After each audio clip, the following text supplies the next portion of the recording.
안녕하십니까? 네, 반갑습니다. 벌써 몇 조갈 차리더라? 네, 57쪽. 조세와 타 채권 간의 관계. 조세도 채권이고 조세가 아닌 채권 서로 경합될 때 누가 먼저 가져가는가 이거 따지는 겁니다. 갑이라는 사람이 조세를 체납했습니다. 조세를 체납해서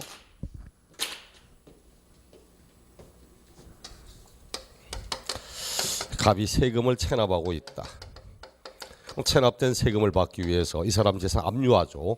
압류하여 압류한 재산을 다음에 공매 처분합니다. 공매 처분함.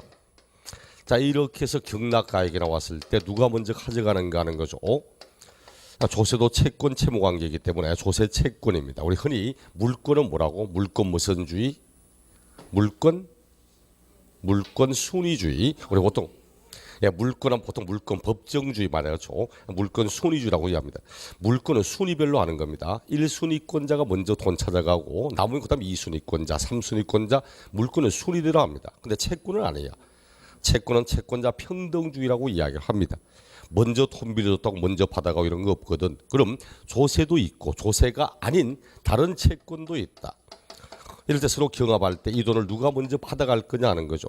원래 채권은 평등이니까 같이 줄서 이렇게 해야 원칙이지만 세금은 공공성이 있고 공익성이 있잖아. 세금이 항상 우선한다고 이야기합니다. 조세가 있고 다른 채권이 있다면 원칙은 조세가 우선한다고 이야기합니다. 자, 원칙은 조세 우선권. 이를 국세에서는 국세 우선권 이렇게 말하고 지방세에서는 지방세 우선권 이렇게 이야기를 합니다. 국세와 지방세가 충돌하면 누가 이긴다? 국세. 그런 거 없습니다. 국세와 지방세는 똑같은 세금입니다. 그러므로 국세보다 먼저 집행되는 압류된 지방세에서는 지방세가 먼저고 지방세보다 먼저 압류된 국세가 먼저고 이런 거지. 국세가 우선 이런 거 없습니다. 원래 세금이 우선한다 하지만 예외적으로 조세보다 우선할 수 있는 권리가 있다. 조세보다 우선하는 권리들이 있습니다. 요거 이야기하려고 이제 요거. 어떤 것은 세금보다 우선할까는 어떤 것은 세금보다 우선할지. 자, 세금보다 항상 우선하는 게 있어. 강제 집행하기 위해서 들어간 비용. 파산 집행하거나 강제 집행을 하거나 할 때 강제 집행에 들어간 비용. 최우선은 항상 강제 집행 비용입니다. 강제 집행에 들어간 비용. 이런 것은 세금보다 우선합니다. 그다음 요거 말고도 그다음 따지면 체납처분비. 요것도 세금보다 우선합니다. 체납처분비가 뭐죠? 체납처분비. 우리 압류하잖아, 그렇죠? 압류, 딱지 부시잖아, 딱지. 문제는 압류할 때 비용 들어가잖아, 그렇죠? 과거에는 이제 법무부에서 직접적으로 해야겠지만 지금은 이제 대행을 쓰기 때문에 대행 직원들 돈 줘야 되거든. 또 압류한 재산이 만약 네? 좀 크게 할까요? 압류한 비용이 이게 부동산이면 움직이지 않지만 동산은 움직일 수 있거든. 동산은 가지고 옵니다. 가지고 온다고 뭐 TV 들고 오거나 이러진 않아. 근데 고가의 물건, 귀금속이라든지 이런 것들은 들고 옵니다. 보석류라든지. 그러나 압류는 해두었는데 가져오지 않으면 다음에 뭐 도둑이 들어서 분실했다는 이런 이야기 나오기 때문에 중요하거나 굉장히 비싼 동산 물건을 끌고 옵니다. 끌고 올 때 운반비 들어가잖아. 가져와서 보관하면 보관비 들어가잖아. 다음에 공매 처분하려고 하면 공고도 내고 비용도 가야지. 그런 비용을 체납된 세금을 받기 위하여 압류하여서 처분하는 데까지 들어간 비용. 이걸 체납처분비 이렇게 이야기를 합니다. 이는 세금보다 언제나 우선입니다. 언제나 항상 우선하고 있습니다. 그다음 원래는 요거 다음이 세금인데 아무리 세금이 중요하다 이래 말해도 뭐보다 중요하지 않다? 인간의 생존보다는 중요하지 않습니다. 나는 이 돈 없으면 굶어 죽습니다. 왜? 이 사람이 자기 사업장, 이 사람 사업하는 사람인데 자기 사업장에 일하는 종업원들에게 지불하지 않은 체불임금이 있어. 체불임금. 임금 안 준 게 있는데 세금 다 받고 난 뒤에 네 임금 받아가라. 이래 말하면 굶어 죽으라는 이야기 똑같은 이야기입니다. 그 세금보다 임금 채권이 우선입니다. 그것도 최종 3개월치 임금 채권. 이런 것을 일단 세금보다 우선할 수 있도록 되어 있습니다. 그다음 또다시 이 사람이 집이 현재 압류되어 넘어가고 있는데 그 집에 살고 있는 전세입자가 있어. 이 사람이 전세권 설정해둔 것도 아니고 확정일자 받은 것도 아니고 아무것도 해놓은 게 없는 거야. 그러다 보니까 당신 세금 다 받고 난 뒤에 그 다음에 네 전세금을 그때 받아가라. 그럼 이러면 추운 겨울에 지금 허벌판에 그냥 쫓겨날 수밖에 없습니다. 그래서 그 뒤에 우리 법 알죠? 주택임대차 보호법, 주임법 등에 따른 최우선 변제 금액 이런 것은 또 세금보다 우선할 수 있습니다. 근데 그런 시험에 나오지 않거든. 시험에 내는 건 이런 것들은 일단 기본적으로 공익 비용, 강제 집행의 비용, 체납 처분하기 위해 들어간 비용 얘는 언제나 세금보다 우선이고 그 다음에는 어떤 게 있냐니까 아무리 세금이라도 이 조세의 법정 기일 세금의 법정 기일은 신고 납부하는 세금은 과세 표준 신고서를 제출하는 날을 의미하고 보통 징수하는 세금은 과세 주체가 세금을 결정한 날을 의미하는 뜻입니다. 거의 확정 시기와 비슷한 개념입니다. 조세의 법정 기일 그 이전에 먼저 설정 등기하거나 또는 확정일자를 받았거나 또는 대항 요건을 갖추거나 한 이런 설정 등이 되어 있는 전세권이 있고 저당권이 있고 질권이 있고 전세권, 저당권, 질권 이런 것 등의 담보채권이 있다. 담보채권이 있는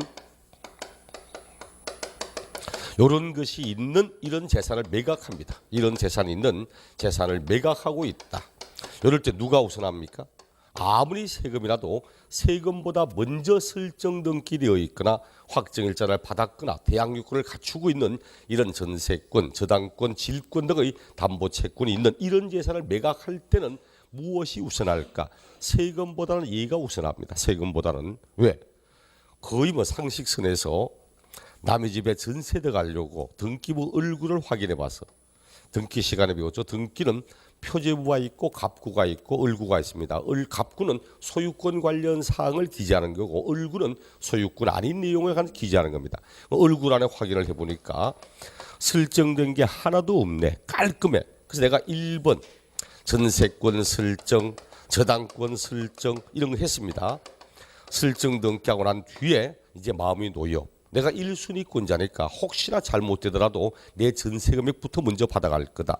이렇게 생각하고 딱 마음을 놓고 있는데 그 다음에 2번 조세가 압류 들어오면서 나는 공공성이 있고 공익성이 있기 때문에 내가 먼저다. 만약 이래버리면 우리 설정 등기 하나만 합니다. 하면 뭐합니까? 불안해서 살 수가 없지. 내가 새들어 살고 있는 동안에 집주인이 세금 내지 않아서 세금이 수억이 된다. 안 내고 버티는 거. 이거 압력 딱 도서관 세금 수억 받고 난 뒤에 네 돈 찾아가라. 그럼 결국은 최우선 변제금 외에는 건져갈 게 없어. 이러면 이거 아무 의미가 없잖아. 그렇죠? 그래서 우리 법은 아무리 세금이라도 그 세금보다 먼저 설정되어 있거나 등 이런 전세권, 저당권이 있을 때 이때는 무엇이 우선이다? 얘가 우선하도록 되어 있습니다. 이런 게 우선이라고 이야기를 합니다. 다만 요 세금이 어떤 세금이냐에 따라 내용이 달라지기 시작을 합니다. 요 세금이 어떤 세금이라고 그 재산을 보고 부과한 세금. 그 재산에 대해서 부과된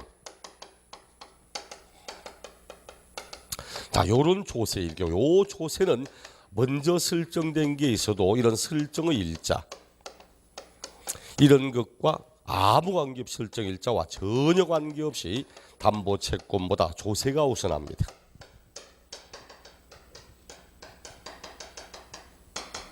어떤 세금이 그 재산을 보고 부과한 세금, 재산 자체를 보고 부과한 세금. 세금을 분류할 때는 이렇게 분류합니다. 행위를 보고 부과하는 세금과 소득을 보고 부과하는 세금과 재산을 보고 부과하는 세금. 이게 바로 그 재산을 보고 부과한 세금 이렇게 이야기를 합니다. 교재 내용을 확인하니까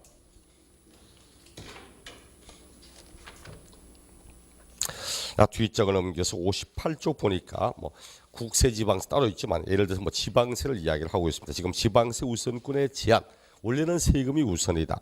하지만 집적 경비, 공익비용의 우선, 강제집행, 경매, 파산 절차 이런 것에 따른 재산을 매각할 때 매각 금액 가운데서 징수금을 징수하는 경우 해당 강제집행, 경매, 파산 절차에 든 비용 이런 것은 지방세 또는 가산금, 체납처분비 이런 것보다 우선하여 징수할 수 있다. 제일 먼저 가서 강제집행에 들어간 비용, 저게 최우선이고 그 다음이 양가로 2번, 그 다음에 내용 보니까 선집행된 지방세, 공과금의 가산금, 두 번째 체납처분비 나옵니다. 체납처분비.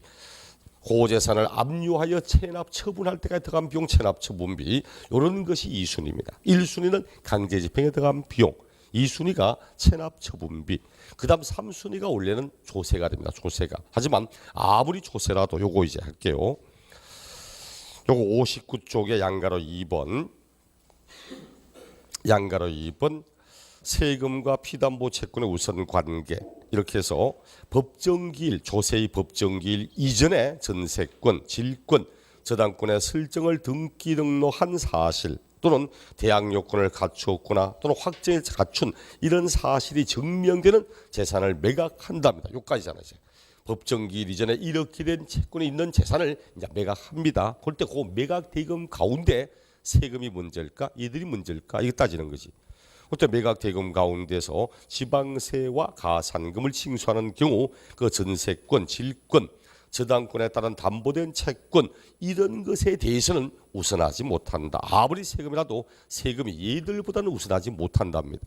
누가 먼저다? 이런 재산을 매각할 때는 항상 누가 먼저다? 원칙은 세금이 얘들보다는 우선할 수 없다고 이야기를 합니다. 세금이 얘들보다 얘가 우선이라는 이야기야. 다만 그 밑에 양가로 3번 그 재산에 부과된 국세, 지방세는 설정일자와 관계없이 국세, 지방세가 이런 담보채권보다 우선하게 됩니다.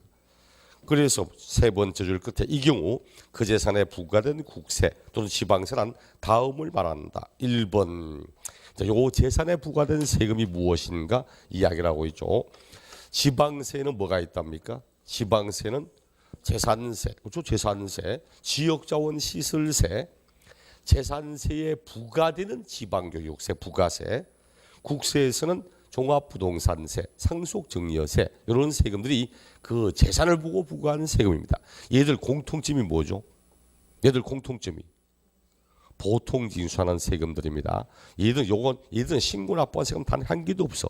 이건 전부 보통 징수하는 세금, 고지스러운 세금들입니다. 그래서 작년 29회 시험 때 봐요. 이렇게 하죠.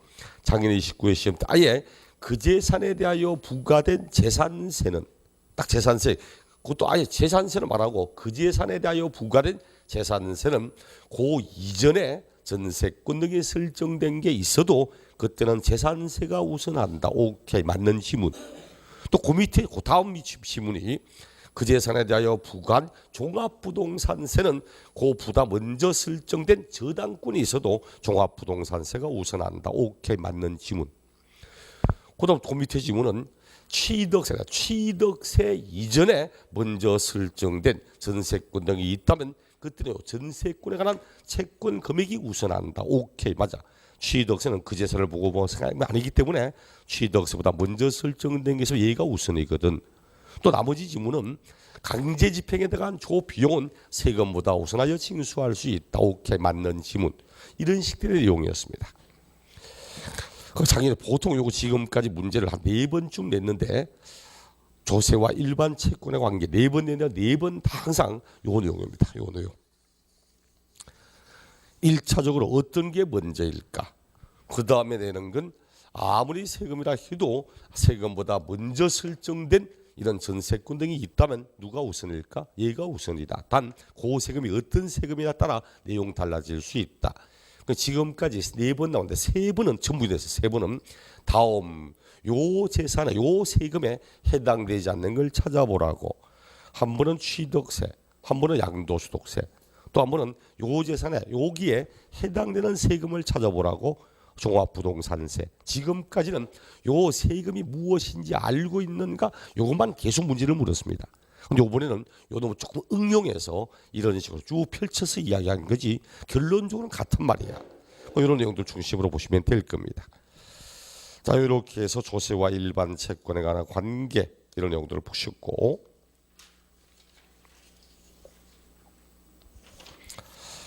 그 다음 뒤를 쭉 넘어가면은 조세의 불복에 관한 내용이 나오죠. 67쪽에 조세의 구제제도, 서류 송달 이런 걸 나옵니다. 근데 그 위에 출제 경량을 보니까 조세의 불복에 관련된 내용은 23회 때 11회부터 해서 23회 때 딱 한 번 나와서 5회 때 한 번 내고 13회 때 한 번 내고 그리고 한 번 내지 않고 있습니다. 또 서류 송달은 24회 시험 때 딱 한 번 나오고 그 이후도 나온 적이 없어. 특히 서류의 송달에 관련된 내용은 앞으로도 나올 확률은 거의 없다고 보시면 됩니다. 안 보셔도 됩니다. 보실 필요가 전혀 없는 이야기고 조세의 불복에 관련된 내용도 나올 확률보다는 나오지 않을 확률이 더 많습니다. 그나마 얘는 두 번쯤 냈고 또 지문 안에 어쩌다가 가끔 한 번씩 나오기는 하니까 다음에 끝날 때 시험 치기 직전에 한 번쯤 이야기는 할 겁니다. 지금 상시적으로 항상 봐야 되고 이런 내용은 아니기 때문에 크게 신경 쓸 필요는 없는 부분입니다. 일단은 지나가는 거고 그 다음 이제 뒤를 넘어서 지방세 취득세가 나오고 있습니다. 83쪽 84쪽 취득세 나오죠. 취득세 문제 몇 문제 나오죠? 취득세 문제 세 문제 냅니다. 세 문제. 취득세는 거의 세 문제 내는 편들입니다. 굉장히 많이 낼 때는 네 문제 내는 경우도 있어도 보통은 세 문제쯤을 내고 있습니다. 작년에도 3개 나왔는데 세 문제가 모두 굉장히 중요한 부분들 이런 내용보다는 물론 한 2문제 정도는 나올 수 있는 부분이다. 그런데 한 문제 정도는 조금 변두리 있는 걸 내고 하다 보니까 조금 그렇던데 어쨌든 세 문제쯤 내고 있고 이걸 이해하기 위해서는 2010년도 2010년까지는 취득세라는 세금이 있고 그 다음 등록세가 등록세. 아직도 많은 분들이 등록면허세 이름 처음 듣는 분 참 많아요. 보통은 취등록세 이렇게 했거든. 부동산을 취득하면 취득세, 취득한 걸 등기하면 등록세 이렇게 냈습니다. 그 다음 면허세가 있었고 근데 등록세는 등기 등록에 관련된 세금인데 등기 등록이 소유권 등기에 관한 내용, 소유권 등기에 관한 등기가 있고 소유권이 아닌 이런 권리 등의 등기 이렇게 되어 있었습니다. 그런데 2011년 들어오면서 2011년부터 종전에 있던 취득세, 종전에 있던 등록세 가운데서 소유권 등기 요 두 가지를 통합하여서 현재 취득세 이렇게 이야기를 하는 겁니다. 그래 옛날에 취득세는 취득한다라고 하는 그 자체만을 보고 부과했습니다. 등기 등록하든 말든 일단 그 재산을 취득했다 그 자체를 보고 부과한 세금인데 현재 취득세는 과세 물건을 취득하고 취득한 그 부동산을 등기하는 것까지를 취득세 이렇게 이야기를 합니다. 무슨 등기와 통합됐다고? 소유권 등기와 통합됐다는 말은 취득세는 과세 물건의 소유권을 취득할 때 내는 세금이라는 뜻입니다. 전세권 취득했다고 취득세 내고 이런 건 없어. 반드시 과세 물건의 소유권 취득에 대한 세금입니다. 그래서 17회 시험 때 다음 취득세의 대상이 될 수 없는 걸 찾아보라고 그때 정답이 등기된 임차권의 취득. 임차권의 취득세 아무 관계 없습니다. 취득세는 원칙이 소유권 취득에 대한 세금입니다. 대신 요런 소유권이 아닌 권리, 저당권, 전세권, 지상권, 지역권, 임차권, 가등기, 가압류처럼 소유권 아닌 등기와 면허세 요 두 가지를 통합하여서 이를 등록면허세라고 합니다. 등록면허세. 그 가운데 요 놈을 끌고 와서 등록에 대한 등록면허세 이렇게 표현하고 있고 등록에 대한 등록면허세 요 놈을 끌고 와서는 면허에 대한 등록면허세 이렇게 이야기를 합니다. 여기가 이제 면허에 대한 등록면허세. 물론 당연히 시험은 등록에 대한 등록면허세 요놈 가지고 냅니다. 면허에 관한 내용을 내지는 않습니다. 요놈 내는데 문제는 면허에 대한 등록면허세에 부동산과 관계 있다 없다. 요놈은 부동산과 관계 있다 없다. 당연히 관계 있습니다. 당연히 관계 있습니다. 면허세는 과거의 면허세가 국가, 행정기관, 지자체 등으로부터 일정한 내용을 허가받거나 면허받거나 인가받거나 이럴 때 내는 세금입니다. 우리 건축하려면 뭐 해야 돼? 건물을 신축하려면 건축 허가 받아야지 그렇죠. 공유수면을 매립 간척하려고 해도 허가받아야 되거든. 건축물을 대수선하거나 정축하려고 해도 허가받아야 되거든. 그때 다 대주고 면허에 대한 등록 냅니다. 사실은 나중에 중기업 하셔도 중기업자 등록하려고 해도 사무실 등록해도 면허에 대한 등록세 냅니다. 매년 냅니다. 매년.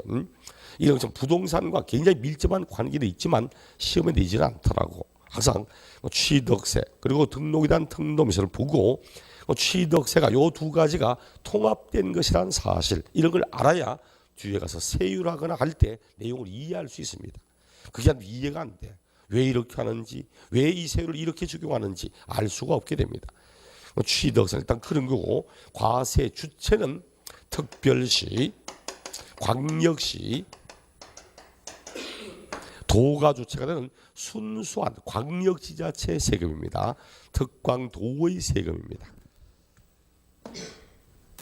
물론 뭐 특광도라고 우리 경상 남도 도청 가서 내고 이렇게 하지는 않잖아. 그렇죠? 어디네? 어디 가서? 뭐 구청 가서 내기도 하고 합니다. 그래서 모든 도세는 도세 징수의 위임에 관한 사항에 따라서 실질 납부는 실질 부과는 시군구에서 부과 징수합니다. 여러분 앞으로 어떤 지방세나 오든 시군에 신고한다 또는 시군에 납부한다 이름을 나오면 다 맞다고 보시면 됩니다. 그렇다면 시군에 하니까 도세인데요. 상관없습니다. 도세라고 만약 도청에 가서 특별시청 가서 광역시청 가서 이렇게 세금 내라고 말하면 제일 큰 문제가 뭐죠? 제일 큰 문제는 많이 기다리는 문제. 도서지방에 살고 있는 사람, 섬에 살고 있는 사람, 오토바이 100만 원짜리 하나 샀다고 몇만 원 되는 취득세를 내려고 그나마 뭐 매물도 소매물도 좀 그나마 좀 나아요. 사실은 백령도에 연평도에 그래서 인천까지 배를 타고 6시간 7시간 나와가지고 딱 돈 내고 18,000원쯤 내고 그다음 파니까 그날 배가 끄지고 없어. 왜? 아침 종일 왔잖아. 하니까 배피 하나만 잤어. 하루밤 자고 다음날 가니까 폭풍이 쳐서 배 못 든답니다. 그럼 이 양반은 돈 몇 푼 내려고 배값이 더 들어요. 시간의 낭비도 굉장히 크고 모든 징수는 다 시군구에서 위임받아 징수하고 이렇게 사용합니다. 취득세를 보니까 84조 취득세는 지방세법에 규정된 열거된 대상물 반드시 법에 열거된 대상에 한해서만 과세합니다. 이런 걸 우리 열거주의 과세 이렇게 이야기를 합니다. 시험에 나오는 조세는 모두 열거주의 과세입니다. 법에 이러한 것을 취득하면 과세하겠다 이렇게 돼 있지. 볼펜 샀다고 취득세 내고 안경 샀다고 취득세 내고 이런 거 아니잖아. 그렇죠? 반드시 법에 열거된 것에 과세합니다. 그런 물건을 취득하는 경우 취득하는 행위에 대하여 부과하는 조세로서 우리 취득세를 행위세라고 이야기를 합니다. 취득세, 등록면허세, 부가가치세 이런 것을 행위를 보고 하는 세금, 취득하는 행위, 등기 등록하는 행위, 부가세는 소비하는 행위 그런 행위세라고 이야기하고 요놈 여기에 있는 건 재산을 보고 부과하는 세금이라고 이야기하고 소득세, 법인세, 지방소득세 이런 세금은 소득을 보고 부과하는 세금 이렇게 이야기를 합니다. 그 조세를 분류할 때는 행위를 보고 하는 세금, 재산을 보고 하는 세금, 소득을 보고 부과하는 세금 이런 게 있어. 그 취득세는 행위 자체를 보고 부과하는 세금으로서 사실상 취득자가 법정 기한 내에 법이 정한 기한은 취득일부터 60일 안에 신고하도록 되어 있습니다. 법정 기한 내에 납세지를 관할하는 모든 지방세 납세지는 원칙은 물건 소재지입니다. 절대 납세의무자 주소지, 취득자 주소지 사람 따라가면 무조건 다 틀려. 반드시 취득한 물건 소재지. 이를 납세지로 하여 지자체에다가 징수 방법 신고 납부하는 세금이잖아요. 취득세는 신고 납부의 방법으로 징수하는 세금입니다. 과세 취지는 큰 의미 없는 거고 시험 나올 일 딱히도 거의 없는 거고 특징도 큰 의미 없네. 밑에 박스에 보니까 취득세는 원칙은 신고 납부, 예외적으로 보통 징수. 그러면서 그 밑에 쭉 나오는데 그 가운데 4번 사실주의 과세 이런 말이죠. 달리 말하면 실질 과세 이렇게도 이야기를 합니다. 사실과세, 실질과세 뒤에 가면 따로 나올 건데 등기, 등록 등의 형식을 이행하지 않아도 실제로 취득했다면 취득세를 납부할 의무가 있다 이런 뜻입니다. 그럼 취득세는 무허가로 건물을 신축해도 취득세 받습니다. 취득하고 등기하는도 과세합니다. 미등록된 토지 취득해도 과세합니다. 이런 것처럼 등기, 등록, 허가 등의 형식과는 관계없이 실제로 취득하면 과세한다 이렇게 이야기를 합니다. 그럼 85쪽에 그럼 어떤 것을 취득할 때 취득세를 부과하는지 취득세의 과세 대상이 나오죠. 얘들도 뭐 시험에서 굉장히 자주 내고 그러지 않습니다. 아마 지금까지 취득세 대상만 가지고 문제를 한 번 낸 건 아마 3번인가 뭐 그렇게 말씀하실 건데 지금은 더더욱이 그렇습니다. 더더욱이 얘만 가지고 한 문제 내고 이렇게 하지 않습니다. 이것이 대상인지 아닌지 그 정도만 구분할 줄 알면 됩니다. 1번 부동산, 토지 건축물, 토지와 건축물 요거 취득하면 과세합니다. 앞에 있듯이 등기, 등록, 허가 등의 형식과는 관계없이 과세하고 용도를 물으면 공적장부상에 기재된 용도로 과세하는 거 아닙니다. 공부상의 현황과 실질 사용되는 현황이 다르면 반드시 실제로 사용되어지는 현황에 따라 과세하자. 이것도 실질 과세입니다. 실질 용도에 따라 세금을 부과하는 겁니다. 자, 토지 건축물이 있고 두 번째 준부동산. 준부동산 무슨 시간에 이런 말 씁니까? 무슨 시간에 준부동산 이런 말 합니까? 개론 시간에 걸쳐.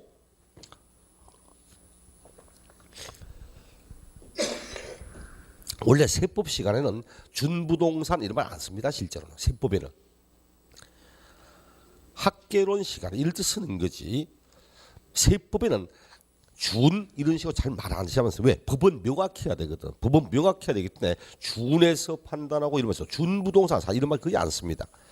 근데 보통 세법 문제를 출제하신 분들이 조세를 전문한 이런 사람보다는 대학 교수 가운데 주로 회계라든지 아니면 학위하다 보니까 경영이라든지 이런 쪽에 관련된 분이 많이 하다 보니까 그 경영에 관련된 분을 끌고 오다 보니까 준부동산 이런 개념 나왔었지 원래 부동산 세법 자체에서는 준부동산만 쓰지는 않습니다. 어쨌든 부동산의 준에서 판단하겠다 두 가지 의미. 어떤 의미로?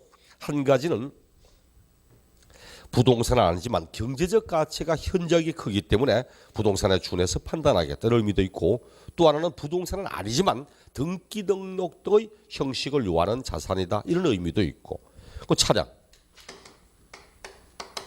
기계장비라든지 선박이라든지 항공기라든지 임목이라든지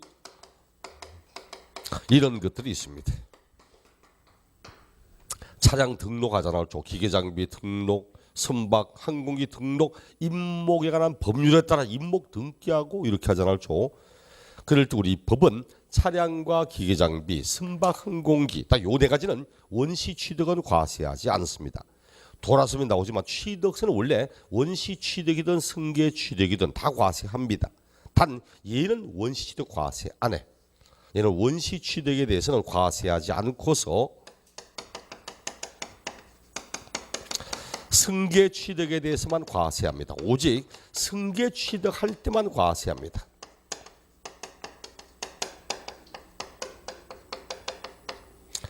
무엇 때문에 그런가? 이거는 의미가 그래. 예를 들어서 차량의 원시 취득, 차량, 기계장비, 항공기 이런 것의 원시 취득은 제조, 조립하는 겁니다. 제조, 조립하는 걸 원시 취득이라고 하고 선박은 주문을 받아 우리 보통 뭐라고 하죠? 근조한다고 근조. 그 이제 선박은 그게 원시 취득이고 나머지는 제조, 조립합니다. 현대차가 모든 자동차 부품 다 만들고 생산하고 아니잖아요. 부품 회사로부터 부품을 가져와서 제조, 조립하여서 완성차를 만들잖아요. 그렇죠? 그럼 문제는 원시 취득이라고 옛날에 과세했거든. 딱 과세하니까 그럼 현대차가 취득세 냅니다. 낸 다음에 이를 소비자에게 판매하면서 어떻게 해요? 자기들이 낸 취득세를 차량 가격에다가 엎어버리는 거야. 문제는 소비자는 그 현대차가 낸 취득세를 소비자가 떠안고 또 그 금액을 바탕으로 또 취득세 들어갑니다. 소비자는 취득세에 대한 취득세를 내는 이중 삼중을 모두 소비자 부담 돌아가는 거야. 그걸 막기 위해서 지금은 원시 취득은 과세하지 않고 실질 소비자가 승계 취득할 때 이때만 과세하는 방식 씁니다. 15회 시험 때 딱 한 번 나와서 15회 때 딱 유일하게 요 네 가지는 원시 취득에 대하여만 과세한다. 틀렸지. 승계 취득만 과세하는 겁니다. 그래서 지금 시험에 당신 차량의 뜻을 알고 있는가, 기기 장비 뜻을 알고 있는가 이런 문제 나오지 않을 겁니다. 옛날에 딱 한 번 다음 취득세에 대상하는 설명으로서 바르지 않은 것, 그때 정답이 차량이라 하면 도로상의 자동차만을 말한다. 틀렸다. 정답. 딱 그렇게 하면 된 적이 있습니다. 자동차야 물론 차량이지. 오토바이는 차량이 아니다. 맞다 그렇죠. 오토바이는 차량입니다. 그렇다면 철도는 차량이다 아니다. 맞습니다. 철도 차량 기지, 지하철 차량 기지 이렇게 이야기를 합니다. 케이블카는 차량이다 아니다. 맞습니다. 케이블카 차량이거든. 그 우리 법에는 차량이라 하면 원동기 장치를 통해서 육상을 이동할 목적으로 제작된 용구, 그리고 궤도, 철도, 지하철처럼 궤도, 또 삭도 이런 것을 통해서 승객과 화물을 운송하는 제 모든 운송 장치를 말한다. 이렇게 이야기를 합니다. 그러다 보니까 뭐 과거에 차량이 무엇인가 이런 얘기를 내주죠. 지금 또 다시 그런 식으로 문제가 나올 확률은 거의 없다 보니까 대상인가 아닌가만 보시면 돼. 근데 세 번째, 각종 권리를 취득할 때 각종 권리. 그럼 어떤 권리를 취득하면 취득세를 내는가? 광업권, 어업권. 광업권과 어업권 이런 거 취득할 때도 취득세 냅니다. 가장 기초적으로 광업권, 미채굴된 광물 누구 거죠? 국가 겁니다. 그렇죠? 그럼 저 바다에 뛰어놀고 있는 광어, 우럭 누구 겁니까? 그것도 국가 겁니다. 아니면 내수면에 있는 하천에 있는 고둥, 올갱이 누구 겁니까? 지자체 겁니다. 그건 지자체 겁니다. 지자체 소유의 올갱이를 잡으려면 뭐 해야 돼? 허가를 받아야 됩니다. 허가를 받아야 돼요. 아닌데 나 그냥 바다 낚시에 갔는데 뭐 한 5, 6만 원 주고 뭐 친구들 모아서 한 30, 30만 주고 바다 낚시 하기도 하는데 허가 받고 안 했는데 레저용은 괜찮아요. 레저는 괜찮아. 상업적 목적으로 채취하고 잡으려면 허가를 받아야 됩니다. 그 길 가다가 보니까 딱 보니까 올갱이가 보여. 올갱이는 1급수에만 삽니다. 1급수에만. 더러면 절대 안 삽니다. 딱 보니까 아이고 애들 추억도 돋고 제가 같은 경우도 촌에 자라가지고 여름철에 막 애들하고 동네 애들하고 내가 놀러 가면 어머니가 주전자 주거든. 주전자 가지고 가서 놀고 있는 동안 거기 있는 올갱이 집어가지고 막 주전자 담아놨다가 집에 갈 때 가져가면 집에서 어머니가 진짜 국 끓여주고 했거든. 그 막 물이 소주에 진짜 좋은데 속 풀리는데 어쨌든 그렇게 했는데 그렇게는 괜찮아요. 근데 그걸 가지고 내채 가서 고기 잡다 투망 뜰이잖아. 이거 문제가 됩니다. 투망은 레저가 아니거든. 상업적인 목적이지. 어쨌든 이런 식의 내용도 진짜 우리 기피하면 광업권, 어업권의 원시 취득. 얘들 원시 취득은 또 면제입니다. 면제. 하지만 그까지 시험 내지 않을 거니까 광업권, 어업권도 대상된다는 사실. 그 다음 여러 가지 회원권 나오죠. 회원권 종류. 쭉 교재 보니까 무슨 회원권, 승마 회원권, 요트 회원권, 콘도 회원권, 종합체육시설 이용 회원권 등등등. 자, 이런 회원권을 취득할 취득세 냅니다. 교재 보니까 어떤 회원권이 있다고? 회원권 무슨 골프 회원권, 승마 회원권, 콘도 회원권, 종합체육시 이용 회원권, 요트 회원권이 있습니다. 이게 취득 대상입니다. 가장 최근 나왔던 건 한 문제 낸 적 아니고 가장 최근이 아마 23인가 지물이 그때 취득세는 부동산, 준부동산 그리고 어업권을 제외한 각종 권리를 취득할 때 부과하는 조세이다. 틀린 지문. 어업권을 제외한 이름 하나만 안 되죠. 광업권, 어업권 그리고 여러 가지 회원권 다 대상되거든. 지금은 나올 수 있는 게 딱 그 정도밖에 없습니다. 취득세 대상인지 아닌지 딱 이런 정도로만 구분할 줄 알면 됩니다. 세세한 내용을 다 따져서 보셔야 되고 이런 건 아니고, 그다음 뒷장 90조 취득의 정의, 취득의 범위 이런 거 나오죠. 어떠한 취득에 대하여 과세하는지, 자 취득세가 과세되는 취득의 형태를 이야기합니다.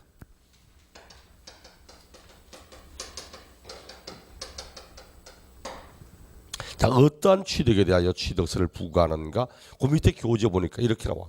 사실상의 취득이라는 게 있고, 사실상의 취득 의미를 겁니다. 등기 등록 등을 이행하지 않아도 실제로 권리를 취득하면 되지 반드시 형식적 요건을 갖춰야 될 필요는 없다, 이런 의미도 있고, 사실상 뭘 취득한다고 방금 배웠던 법에서 열거가 되고 있는 이런 과세 대상물의 소유권을 취득할 때 내는 겁니다.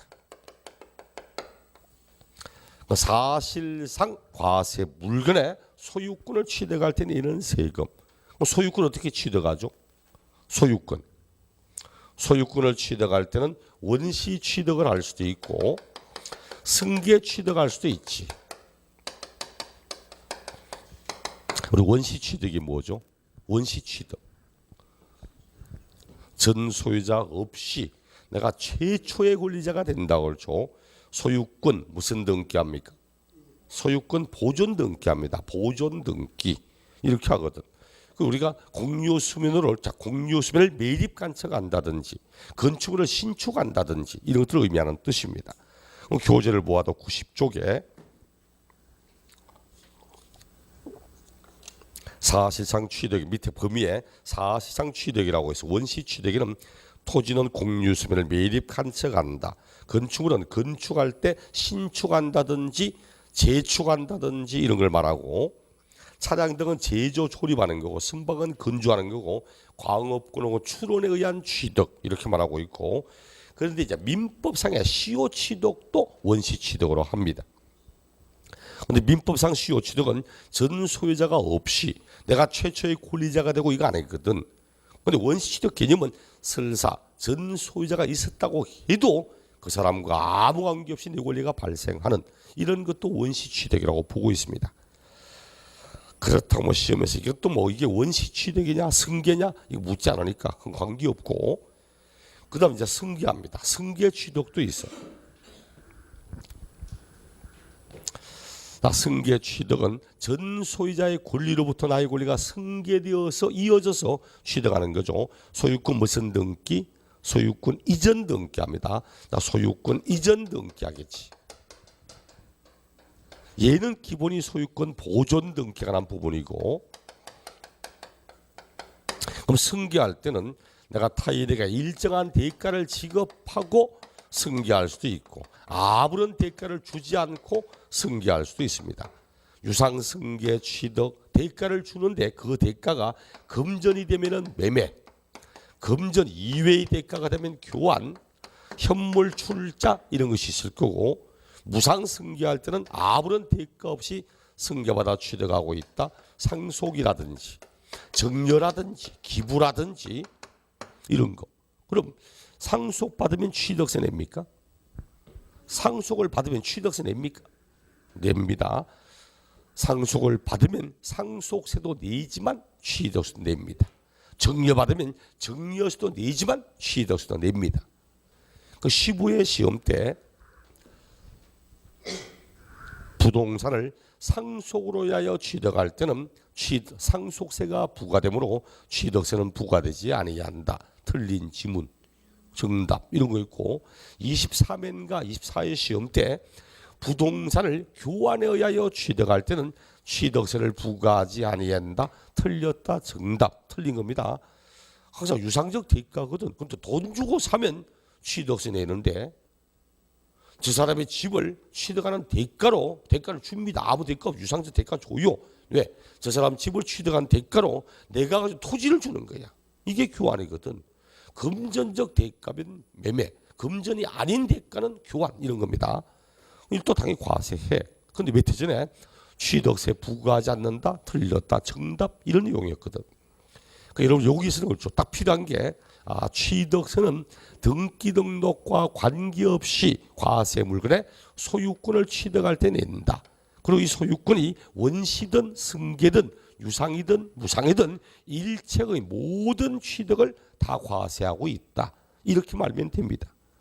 대신 세부적인 내용을 가지고 문제를 출제하는 것은 그 밑에 취득의 의제,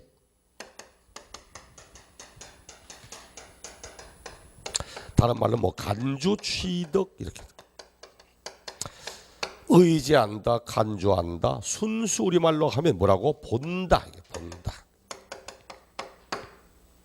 이런 것도 취득으로 보아 취득세를 부과하겠다 이런 뜻입니다. 이는 소유권의 새로운 취득 아닙니다. 소유권 취득하고 아무 관계 없어요. 이는 소유권 취득 이는 아니라는 거지. 근데 소유권을 새롭게 취득하는 아니신데 뭐냐? 기존에 이미 내가 가지고 있는 재산에 대하여 일정한 변경을 가함으로써 재산적 가치가 증가될 때, 그때 우리는 그 증가된 만큼을 새로운 취득으로 과세하고 이렇게 이야기를 합니다.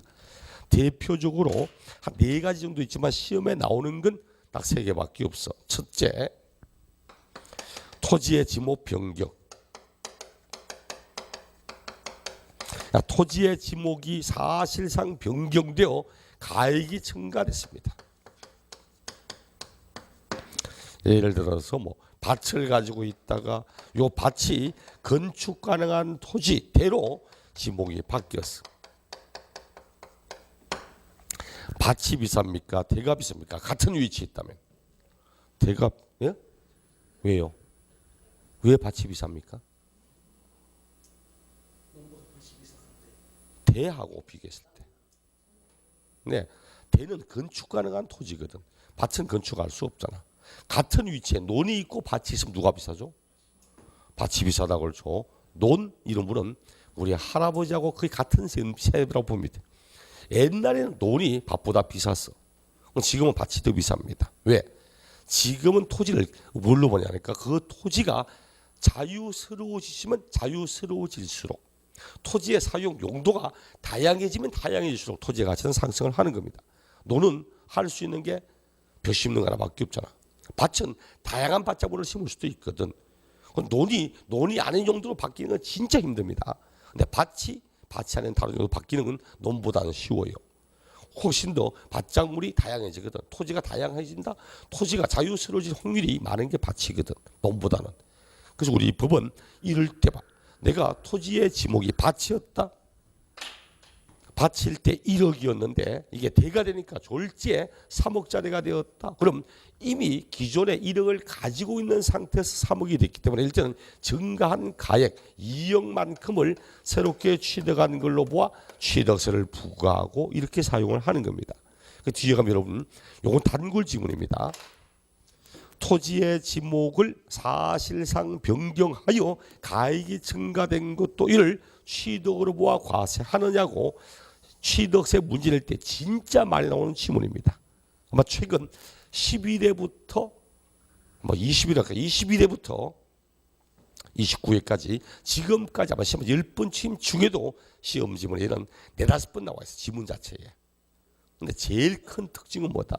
제일 큰 특징은 단 한 번도 답이 된 적은 없다는 사실. 지문 나오기는 진짜 바지런하게 잘 나오는데 답이 된 적은 단 한 번도 없습니다. 그 왜 되냐고? 진짜 기초도 안 되는 분을 걸러내려고. 아니 무슨 지목 바뀌었다 무슨 취득세 내냐고. 이런 사람 걸러내려고. 적어도 최소한의 기초는 돼 있어야지 그렇죠. 토지의 지목이 바뀌어서 이런 겁니다. 대신 요거 말고도 토지 지목에 관련된 것은 요 지문도 단글로 나오지만 대신 뒤에 가서 취득일이 언제일까? 과표를 뭘로 할까? 세율을 얼마 할까? 이와 관련된 내용은 시험에 굉장히 자주 나옵니다. 이와 관련된 내용 시험은 세세하게 굉장히 자주 내니까 꼭 기억하셔야 돼. 대신 건축물의 개수. 두 번째 보니까 건축물의 개수 등에 관한 게 나오죠. 개수.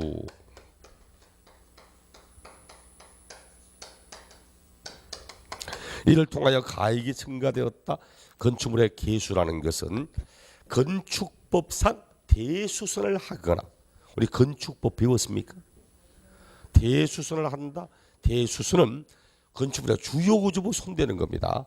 건축물에 있는 벽이라든지 기둥이라든지 지붕이라든지 보라든지 이런 거 손대면서 건축물을 고치는 게 대수선이야.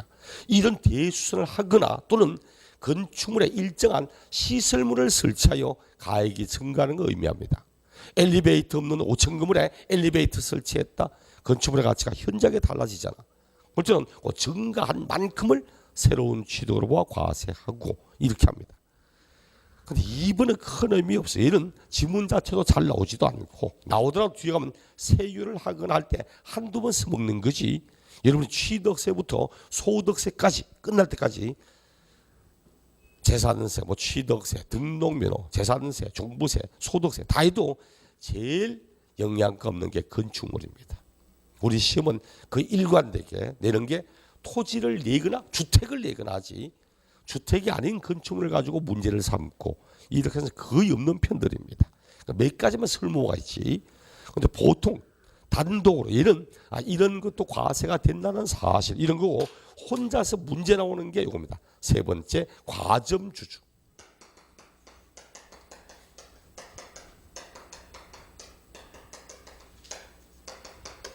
과점주주의 주식 취득 얘는 완전 단골입니다. 뭐 나중에 우리 교재 보면 뭐 과점주주에서 22회 때 한 번 내고 29회 때 작년 한 번 내고 근데 문제는 작년 낸 게 문제가 아니야. 왜? 한 문제를 내지 않아도 이와 관련된 지문이 시험에 나오는 건 토지의 지목 변경만큼 자주 나와요. 이게 취득의 대상이 되냐 안 되냐 이런 거 물을 때 납세의무가 있냐 없냐 과표를 뭘로 할까 그때마다 토지의 지목이 과점주주에 관련된 것은 시험에 굉장히 많은 내인 편들입니다. 과점주주인자가 주식을 취득했다. 근데 문제 이거 안 내. 뭐냐고 주식을 취득하여 과점주주가 되는 이 과정을 묻습니다. 그럼 이제 과점주주가 누굴 말하는 건지 주식을 어떻게 취득한 건지 이와 관련된 사항 잠시 후에 내용을 보겠습니다. 꼭 알아야 됩니다. 작년 29일에 나왔지만 작년 나왔다고 문제가 아니고 이와 관련된 지문들이 시험에 굉장히 자주 나오기 때문에 잠시 후 요론부터 내용을 보겠습니다. 우리 교재로 치면 몇 쪽이죠? 교재로 93쪽 양 동그라미 4번 있고 94쪽 보면 과점주주에 대한 간주 취득이 나오고 있습니다. 잠시 후 요놈부터 내용을 볼게요.